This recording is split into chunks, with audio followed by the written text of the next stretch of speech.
문제가 심각해져서 이러지도 저러지도 못할 때가 우리는 있습니다. 주위를 둘러봐도 방법이 없습니다. 숨 쉬는 것조차도 힘들고 주위의 사람들이 나한테 손가락질한다 라고 느껴지기도 합니다. 해결책이 없습니다. 이때 우리는 내가 절벽 앞에 서 있다 라고 하는 느낌을 받곤 합니다. 여러분들은 이런 때를 경험해 보신 적이 있으십니까? 어떤 분들은 있으실 것이고 어떤 분들은 이런 것들을 경험해 보시지 않은 분들도 계시겠지만, 분명한 것은 절대적이 아니라 상대적인 면에서, 다시 말하면 이 정도 되면 힘든 거야 라고 하는 이런 객관적인 것이 있을 수가 없기 때문에 주관적인 면에서, 그리고 정도의 차이는 있지만 우리는 일생 속에서 한두 번 이렇게 절벽 앞에 서 있는 것들을 겪는다라고 하는 것은 분명하다는 겁니다. 그때 여러분들은 어떻게 하시겠습니까? 오늘 제목, 절벽 앞에 무엇을 하시겠습니까? 라고 하는 물음을 던지는 거죠. 오늘 우리는 시편 61편의 말씀을 통해서 그런 절벽 앞에서 무엇을 해야 되는지 살펴보기를 원합니다. 먼저 우리가 생각해 봐야 될 것이 있는데, 그게 뭐냐면 내가 정말로 지금 절벽 앞에 서 있는 것인지 아니면 평지 앞에 서 있는 것인지 구별을 하셔야 된다라고 하는 거죠. 다시 말하면 나는 평지에 있다라고 생각하지만 많은 수가 절벽 앞에서 위험천만하게 살아가는 경우들이 있다라고 하는 겁니다.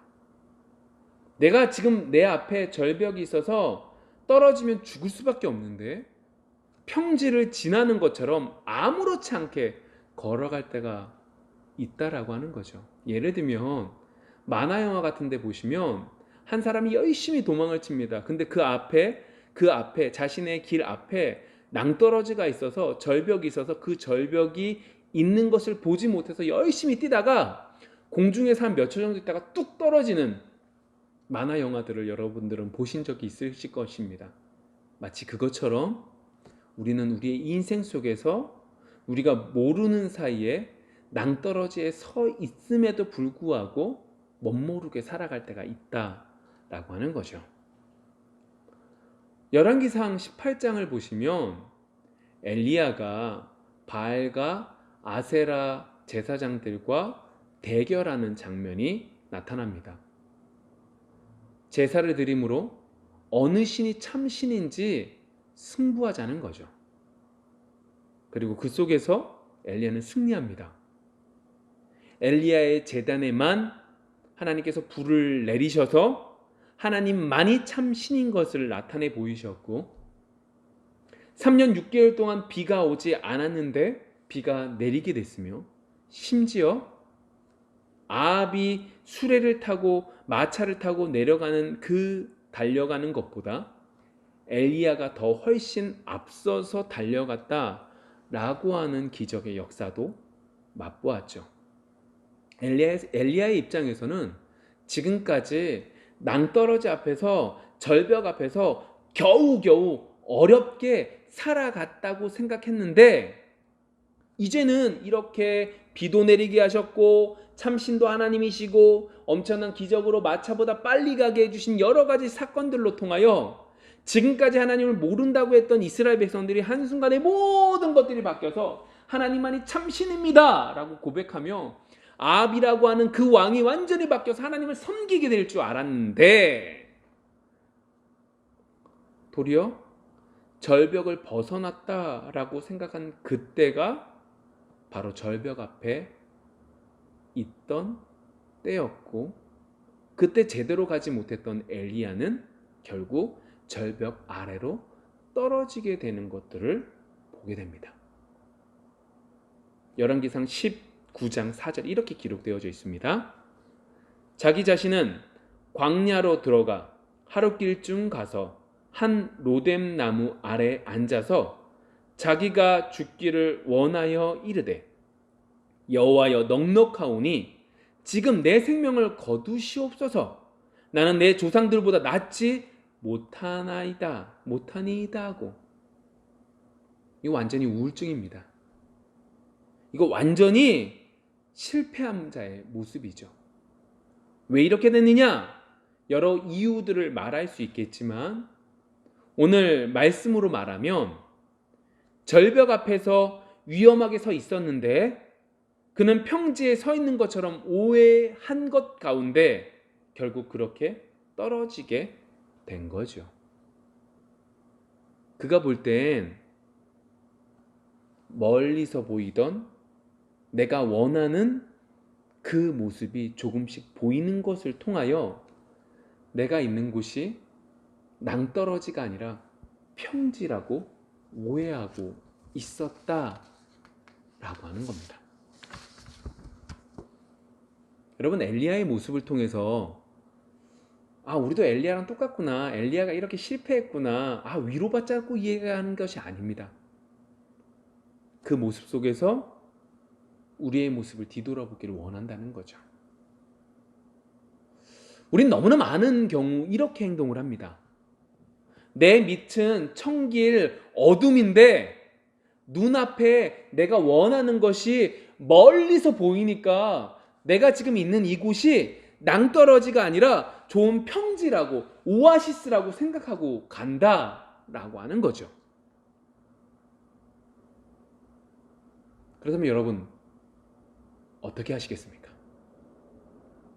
우리가 절벽인지 아닌지 모르니까 언제나 두려워하면서 한 걸음씩 조심히 나가시겠습니까? 오늘 성경 속의 엘리야를 보시면 그렇게 살았던 엘리야 역시 한순간에 무너져 내린 것을 볼 수 있습니다. 그렇다면 우리가 우리 앞에 절벽이 있는지 절벽이 아닌지 어떻게 구별하면서 어떻게 살아가는 것이 옳은 걸까요? 여러분, 이걸 단순히 신앙적인 면에서만 이렇게 보시면 안 돼요. 여러분, 우리 삶 속에서도 동일하게 이런 일들은 많이 일어난다라고 하는 거죠. 그러한 부분들 속에서 우리에게 필요한 말씀이 있습니다. 시편 119편 105절 말씀입니다. 시편 119편 105절. 여러분, 성경을 좀 찾아보시고 함께 같이 앞에 있지는 않지만 함께 읽어보실 수 있었으면 좋겠습니다. 시편 119편 105절 같이 읽겠습니다. 주의 말씀은 내 발의 등이요 내 길의 빛이니이다. 우리에게 발밑에 절벽이 있는지 없는지를 보기 위해서 뭐가 필요하다? 주의 말씀이 필요하다라고 오늘 말씀에 기록되어져 있습니다. 근데 오늘 시편 119편 105절에는 두 가지 부분으로 나뉘어져 있는 것을 보게 됩니다. 내 발과 내 길입니다. 내 발과 내 길. 그리고 광채가 나오는데 하나는 등이고 하나는 빛. 이 두 가지 부분으로 나뉘어지게 되어져 있습니다. 내 발이라고 말하는 것은 내 앞을 말하는 겁니다. 바로 앞을 말하는 것이고, 내 길이라고 말하는 것은 내가 가야 되는 방향을 말하고 있는 것입니다. 내가 내 발 앞에 걸어가기 위해서, 한 걸음 한 걸음 걸어가기 위해서, 그리고 그 내 길 앞에 돌뿌리가 있든 나무가지가 있든 이 모든 것들을 발견하기 위해선 앞을 비추는 등이 필요한 것이고, 내 길이 어디가 올바른지를 알기 위해선 빛이 있어서 그 빛을 향해서 나아갈 수 있게 해 주시는 것이 오늘 성경에서 뭐라고 말하냐? 주의 말씀이다 라고 말하고 있다라고 하는 겁니다. 여러분, 우리에겐 말씀이 필요합니다. 영원히 변하지 않는 진리의 말씀이 필요합니다. 세상은 상황마다 달라집니다. 세상은 시대마다 달라집니다. 세상은 환경마다 진리가 달라집니다. 그런데 주의 말씀은 100년 전이나 200년 전이나 1000년 전이나 2000년 전이나 이 세상이 만들어질 때부터, 아니 그 전부터 변하지 않는 진리입니다. 그렇기 때문에 우리에게 있어서 항상 내가 절벽 앞에서 떨어질까 떨어지지 않을까 노심초사하며 두려워하며 살아가는 것이 중요한 것이 아니라 주님의 말씀 앞에서 살아가고 있는지 뒤돌아보며 나아가야 됩니다. 우리 마음에 주의 말씀이 중심을 차지할 수 있는 여러분들이 되기를 소망하고, 그러한 삶을 살고 있는지 뒤돌아보기를 원합니다. 우리의 마음속에 두려움이 있으십니까? 우리의 마음속에 괴로움이 있으십니까? 우리의 마음이 어수선하십니까? 우리의 마음이 답답하십니까? 혹시 그 이유가 하나님의 말씀이 내 앞을 비추지 못하기 때문은 아닐까요? 하나님의 말씀이 내 발 앞을 비치지 못하니까 내 발 앞에 있는 돌뿌리에 나무뿌리에 넘어지거나 아니면 낭떠러지에서 떨어질 것 같은 두려움이 우리 속에 있는 건 아닐까요? 정말로 이번 한 주 내가 정말로 주의 말씀 앞에서 주의 말씀이 내 발에 등이 되어 한 걸음 한 걸음 나아가고 있는지 없는지를 구별할 수 있는 여러분들이 되어지기를 소망합니다. 자, 그렇다면 이제 본문으로 들어가기를 원합니다. 시편 61편 말씀은 다윗이 시를 쓴 것입니다. 근데 이 다윗이 언제 썼냐면 압살롬이라고 하는 자신의 아들이 반란을 일으켜서 다윗이 요단 동편의 마하나임으로 이제 도망을 친 그곳에서 기록했다라고 학자들이 생각하고 있습니다. 우리가 생각하는 절벽 정도가 아니라 정말 절벽 앞에 서 있는 겁니다. 다른 사람이 반역한 것도 아니에요. 자신의 아들이 자신을 죽이기 위해서 반역을 일으켰고 그 군대들로 인하여 자신의 수도인 예루살렘에서도 나와서 동편으로 피난 나와져 있다라고 하는 거죠. 이전에 주의 말씀으로 자녀들을 잘 키우기만 했었다면 압살롬에게 있어서 이복형인 암몬이 죽임을 당했을 때, 그리고 자신의 누이에게, 압살롬의 누이에게 못된 짓을 범했을 때 다윗이 따끔하게 제대로 훈기만 했다면, 모압의 계략으로 도망쳐 있었던 압살롬이 다시금 돌아왔을 때 또다시 따끔하게 훈계를 했었다면, 사랑으로 품어줬다면 이렇게까지 되었을까요? 그렇게 지금 이미 다윗은요 절벽 앞에 서 있는 거고, 이제 절벽에서 떨어져 내릴 일밖에 남지 않은 거죠. 아니, 다른 부분을 말하는 게 아니라 자녀를 양육하는 부분에 있어서 주의 말씀이 다윗의 마음속에 있지 못함으로 자녀들을 훈계하고 사랑으로 품어주지 못한 그 죄의 결과가, 그 모습이 결국 낭떠러지에 있게 하고 떨어지게 만들었다라고 하는 거예요. 여러분, 그렇다면 모든 것이 끝입니까? 세상에선 끝이에요. 아, 이 잘못이 있네, 이 잘못으로 모든 것들이 없어졌네, 망했네, 너 이제 낭떠러지 떨어지면 넌 죽는 거야 라고 말하는 게 세상이지만 하나님은 아닙니다. 이것이 우리에게 큰 은혜가 되죠. 오늘 다윗의 모습을 보십시오. 이러한 상황 속에서 다윗은 또한 말씀에 의지하여 이렇게 고백한다라고 하는 거예요. 2절의 말씀 보실까요? 내 마음이 약해 질 때에 땅 끝에서부터 주께 부르짖으오니 나보다 높은 바위에 나를 인도하소서. 내 마음이 약해질 때 땅 끝에서, 다시 말하면 낭떠러지에 있다는 거예요. 다윗이 지금 낭떠러지에 있다라고 고백하는 거예요. 주께 부르짖었대요. 뭐 하겠다는 거예요? 기도했다는 거예요. 근데 그 기도의 내용이 뭐냐?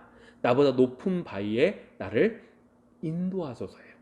하나님, 나는 할 수 없으니까요. 하나님 나를 도와주셔서요. 나를 인도해 주셔서 나를 구원해 주세요. 라고 하는 기도를 하고 있다라고 하는 거죠. 여러분, 이것이 우리에게 있어서 특권입니다. 우리에게 있어서 내가 지금 내 앞에 절벽인지 절벽이 아닌지 주의 말씀을 통하여 발에 등이 되고 빛이 되는 그 말씀을 통하여 우리가 밝히 알고 나아간다면, 또 한 가지, 그 절벽에서 떨어지고 있든 아니면 떨어져서 땅에 닫혀서 닫혀 있든 아니면 절벽에서 떨어지기 일보 직전이든 언제든지 하나님께 부르짖을 수 있는 기도를 할 수 있다라고 하는 것이 그리스도인들에게서 특권이죠. 다윗은요, 그 특권이 하나님의 말씀을 믿었기에 기도할 수 있었답니다. 그게 3절의 내용이죠. 주는 나의 피난처시요 원수를 피하는 견고한 망대이심이니이다. 하나님이 나의 피난처가 되신다는 거예요. 하나님이 나에게 있어서 견고한 망대가 되신다는 거죠. 이 믿음, 이 말씀이 그는 믿어졌기에 내가 분명히 잘못하고 내가 잘못함을 통하여 낭떠러지 앞에 서 있음에도 불구하고 하나님 앞에 부르짖어 기도하고 있다라고 하는 거죠. 그 부르짖는 모습이 때로는 하나님 앞에 억울하여서 부르짖는 모습일 수도 있는 것이고, 때로는 하나님 앞에 철저히 용서를 구하며 부르짖는 모습일 수 있죠. 그러나 분명한 것은 다윗은 그 모습 속에서 말씀에 의지하여 내 길 앞에 있는 등을 밝혀 하나님께 부르짖어 기도하고 있다라고 하는 거예요. 여러분, 이것이 우리에게 있어서 특권입니다. 세상 사람들은 알지 못하는 특권입니다. 세상 사람들은 끝났다라고 말하는 그때에 우리는 하나님의 은혜로 하나님 앞에 부르짖을 수 있는 겁니다. 세상 사람들은 낭떠러지 앞에 섰을 때에 힘들면 떨어져 죽는 것이고, 아니면 모든 세상의 편법을 통하여 그 모든 것들을 해결하려고 할 때에 우리는 하나님께 부르짖을 수 있는 특권이 있습니다. 이번 한 주가 그 특권을 사용할 수 있는 귀한 한 주가 되어지기를 소망합니다. 그럼 그렇기 때문에 여러분 기도하셔야 돼요. 그렇기 때문에 여러분들이 힘들 때 기도하시는 거예요. 그렇기 때문에 여러분들은 괴로울 때 기도하시는 거예요. 그렇기 때문에 여러분들은 어려울 때 기도하시는 거예요. 절벽 앞에 놓였을 때 기도할 수 있는 여러분들이 되기를 소망합니다. 너무나 괴로워서 말이 안 나온 그때에 하나님을 찾고 말씀에 의지하여 하나님을 의지하고 나아갈 수 있는 은혜가 정말로 여러분들 속에 있기를 소망합니다.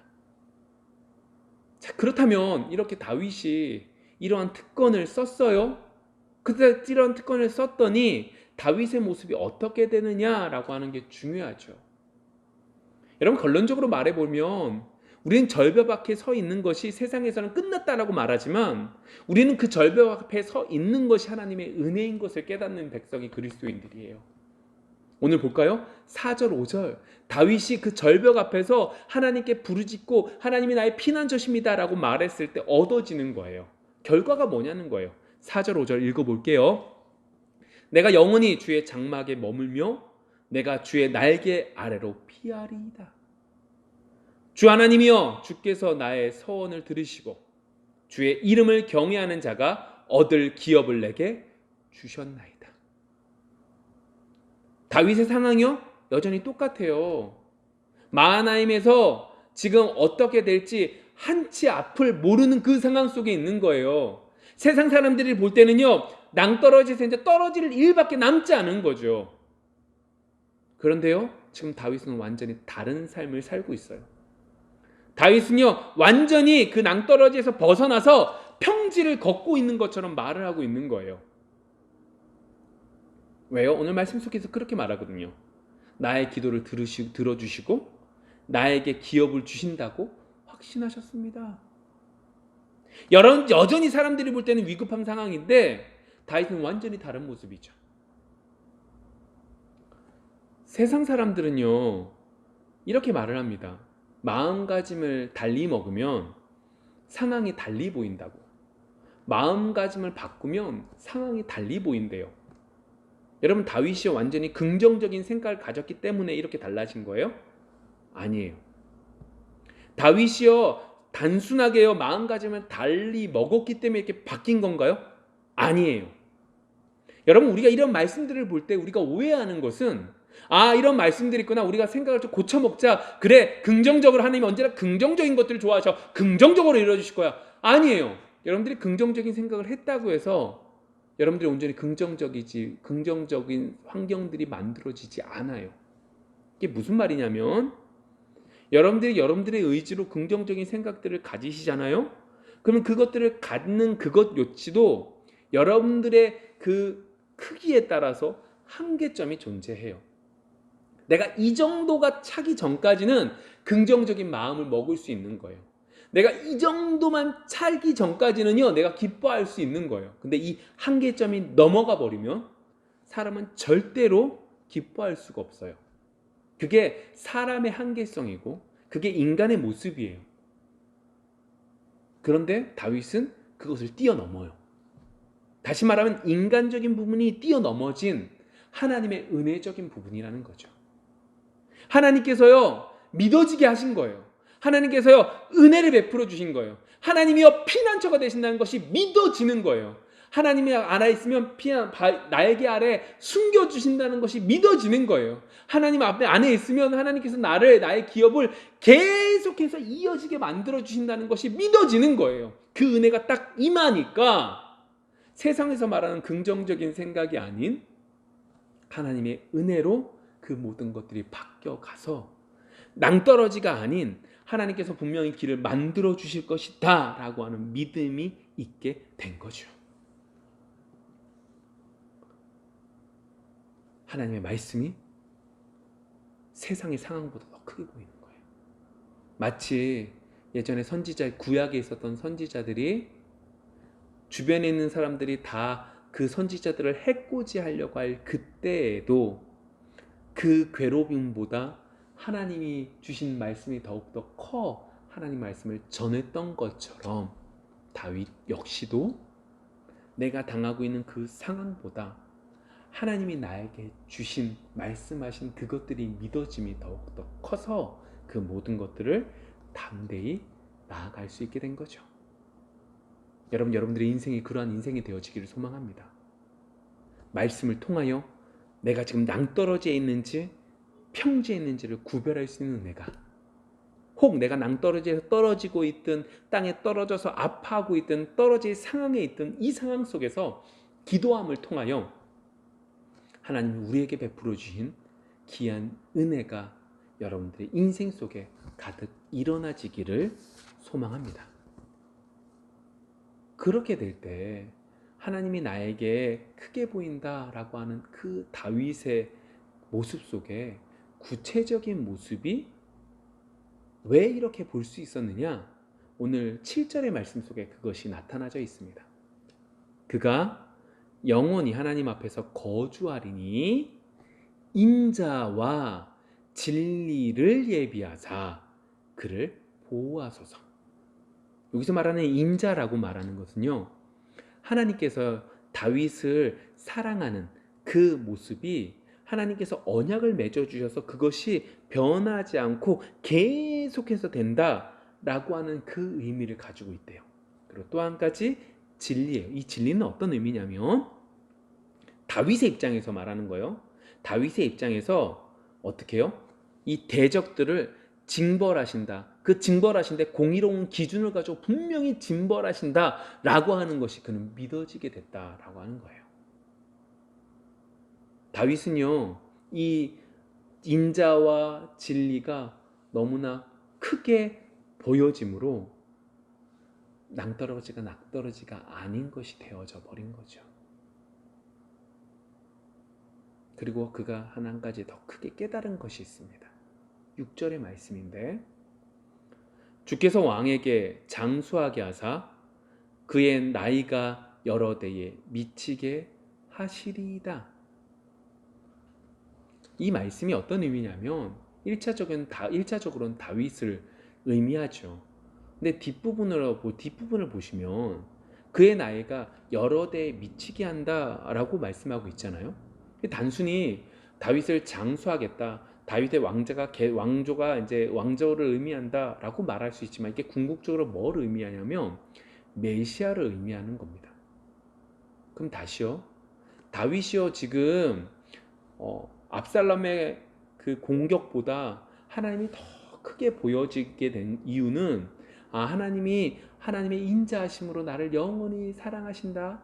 하나님이 분명히 저 대적들을 진리로, 저 대적들을 완전히 공의롭게 심판하신다 라고 하는 것과 더해져서, 하나님이 나를 오래 살게 해주시고 우리 왕조를 지속하게 해주시고 더 나아가 메시아를 보내주시겠구나 라고 하는 것을 깨달았다라고 하는 거예요. 그것이 다윗에게 있어서 그 모든 상황이 뒤바뀌어 보이는 근거가 됐다라고 하는 거죠. 여러분, 이 말씀 정말로 충격적이지 않습니까? 다윗은요 지금 메시아가 어떤 분이신지, 어떤 사역을 하시는 것인지, 어떻게 그 모든 것들을 이루실지 알지 못해요. 근데 다만 다윗은요, 이렇게 메시아가 오실 거야 라고 하는 것이 은연중에 보여지는 그 말씀 한 가지로 그는 기뻐한 거예요. 그리고 그 기뻐하는 정도가 아니라 그 모든 환경이 뒤바뀌어 버리게 되는 그의 삶을 바라보게 된다는 것이 너무나 큰 충격이에요. 왜요? 이미 우리에게는 그 메시아가 어떤 분이신지, 어떤 사역을 하셨는지, 어떻게 돌아가시는지, 어떻게 우리를 구원하셨는지 너무나 잘 알고 있거든요. 근데 우리에게 있어서 이 예수님은 큰 분이 아닌 멀리 떨어져 있는 분밖에 되지 않는다라고 하는 것이 너무나 큰 충격이죠. 만일 우리 속에 예수님이 우리와 함께 계시는 분이라면 절벽 앞에 섰을 때, 절벽에서 떨어져서 아파할 때, 절벽에서 떨어지고 있는 중이든 내가 절벽 앞에 있는지 아닌지를 구별하는 그 모든 상황 속에서도 예수님으로 인하여 그 모든 것들은 뒤바뀌어지고 바로 알게 되고 바로 나아갈 수 있게 될 것이다 라고 하는 거죠.